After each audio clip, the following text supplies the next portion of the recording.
La main pas si verte.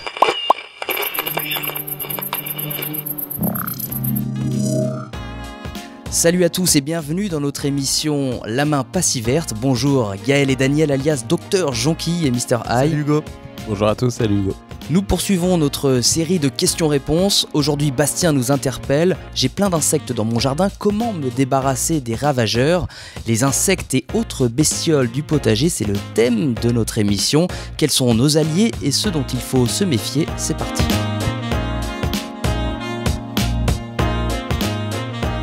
Alors Daniel, cette question tombe très bien car tu m'as dit récemment que tes plantations prenaient un peu cher. Dis-nous en plus. Oui, effectivement Hugo, puisque mes haricots ont été complètement dévastés par des escargots. Alors on va poser directement la question qui fâche. On va commencer par les limaces et les escargots par exemple. Comment faire pour qu'ils arrêtent de dévorer nos feuilles? Est-ce que tu as des petites recettes à nous donner?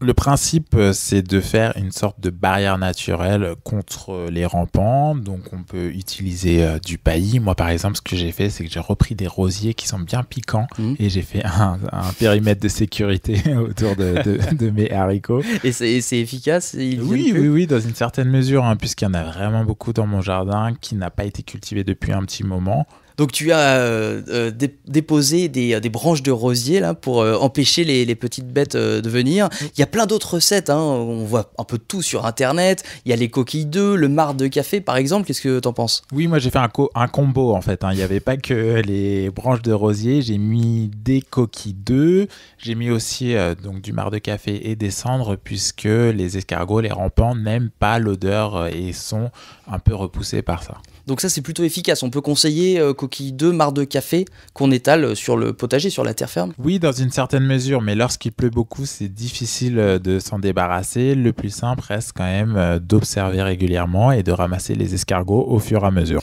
En fait, vous êtes un petit peu fataliste, toutes ces recettes comme ça peuvent fonctionner ponctuellement dans certaines situations, mais bon, le plus efficace, ça reste quand même de les enlever à la main.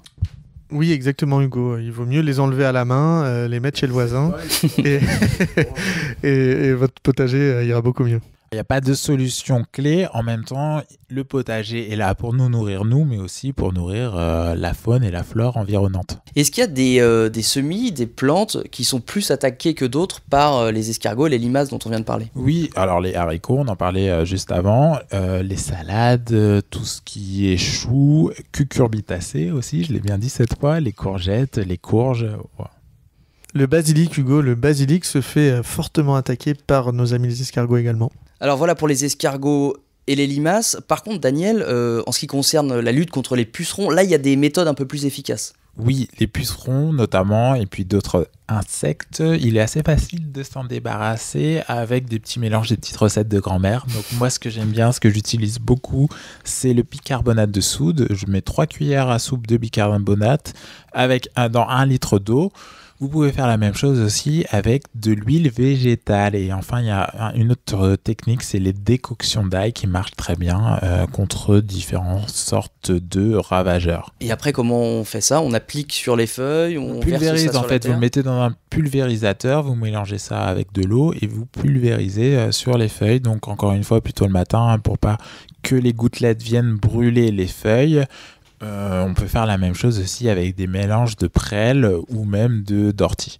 Mais en tout cas, voilà, on ne vous décourage pas, on conseille aux gens de tester des choses. On n'a pas la science infuse ici. Vous nous partagez, vous, les expériences que vous avez eues. Ce qui est sûr, c'est qu'il faut éviter au maximum les pesticides. On est tous d'accord là-dessus. Oui, bien sûr, puisque les pesticides vont venir ravager les écosystèmes et à long terme, ça va impacter toute la biodiversité.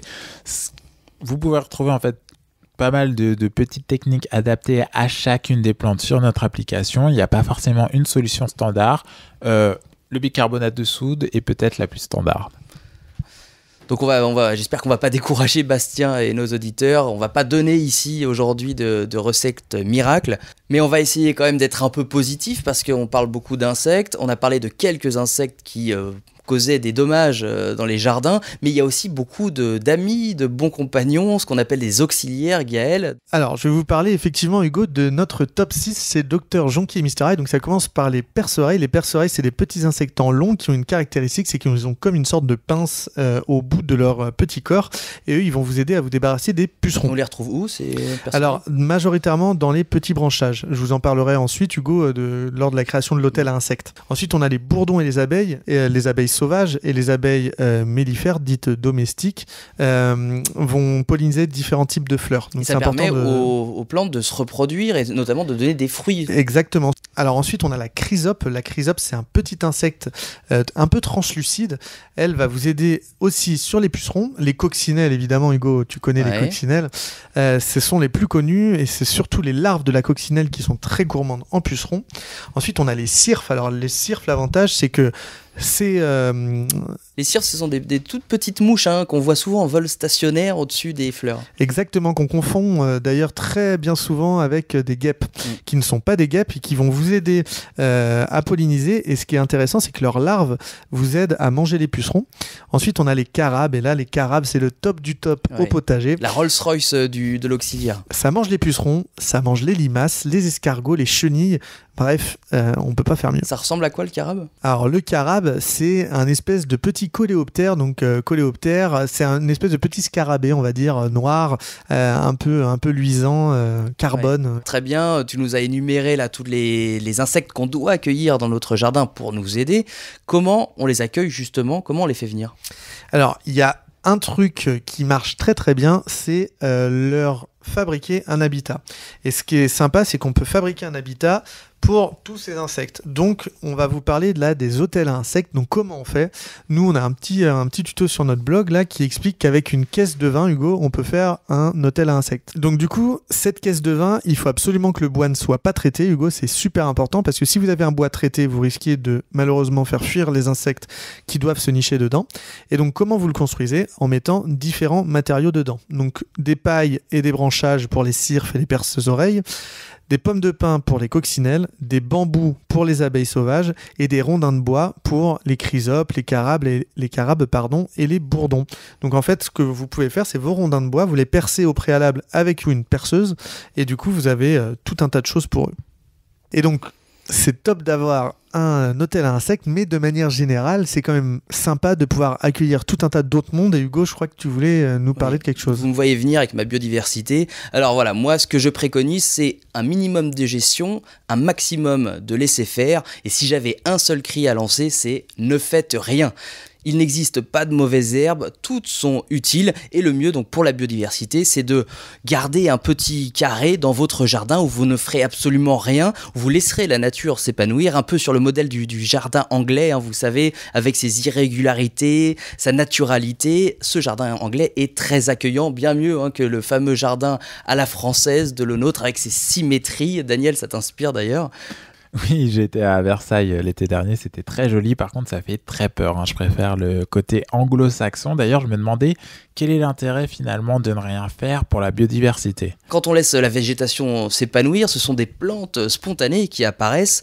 Et souvent, ces plantes sont très riches en nectar, nectarifères. On peut parler du trèfle, de l'ortie par exemple. Ce sont des plantes qui nourrissent donc les insectes, les papillons, les abeilles. Ce sont aussi des plantes hôtes où pondent les papillons et où se nourrissent les chenilles. Et ce sont des plantes qui attirent enfin les fameux auxiliaires dont nous a parlé Gaël. Donc, comme on parlait tout à l'heure, les pesticides ne sont pas bons pour la biodiversité. Tu peux nous en dire un peu plus, Hugo? Ils sont très nuisibles pour toutes ces plantes spontanées en ce qui concerne les herbicides et tout le reste, tous les produits phytosanitaires d'une manière générale est très toxique pour les insectes. De nombreuses études le montrent. Je vous donne un exemple. Grâce à un programme de sciences participatives de Viginature, un célèbre programme de sciences participatives qui consiste à compter les papillons dans son jardin, les chercheurs se sont aperçus que quand les jardiniers diminuaient de 50% les pesticides, ils multipliaient en même temps par 2 le nombre d'espèces de papillons. Oui, impressionnant, hein. Surtout que moi, ça me va largement quand on me demande de rien faire. Je suis assez heureux. Je savais que ça allait te plaire, ça. Bon, alors pour conclure, voilà, laissez des friches, laissez des endroits où vous ne faites rien dans votre jardin. Vous pouvez aussi laisser du sol nu, hein, du bois mort aussi, des trous. Enfin, rendez votre jardin un peu bordélique, hein, excusez-moi de l'expression. On est 17 millions de jardiniers en France à peu près. Imaginez si tout le monde laissait des plantes sauvages s'épanouir et si tout le monde arrêtait les pesticides. On rendrait un immense service à la biodiversité commune des jardins qui, comme vous le savez, se portent très mal. Oui, je me suis pas mal baladé au printemps et j'ai vu pas mal de coquelicots et de soucis qui s'étaient probablement multipliés spontanément. C'était très joli. Voilà, et donc on vous encourage à faire la même chose chez vous et arrêtez aussi de tondre la pelouse, arrêtez de travailler votre jardin. Un jardin tiré au cordeau n'est pas un jardin accueillant.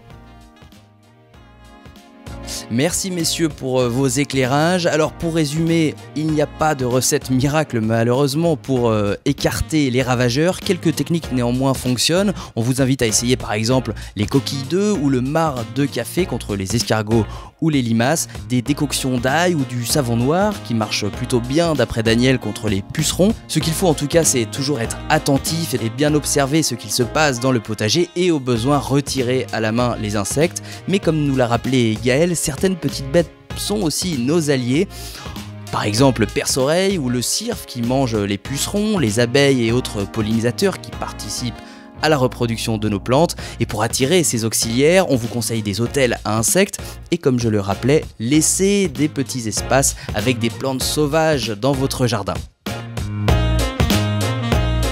Voilà, l'émission est terminée, vous retrouverez plus d'informations sur l'application DJMA ou sur le site internet. J'espère que Bastien sera satisfait de vos réponses, messieurs. Pensez à nous envoyer vos messages sur les réseaux sociaux, à bientôt et gardez la main verte.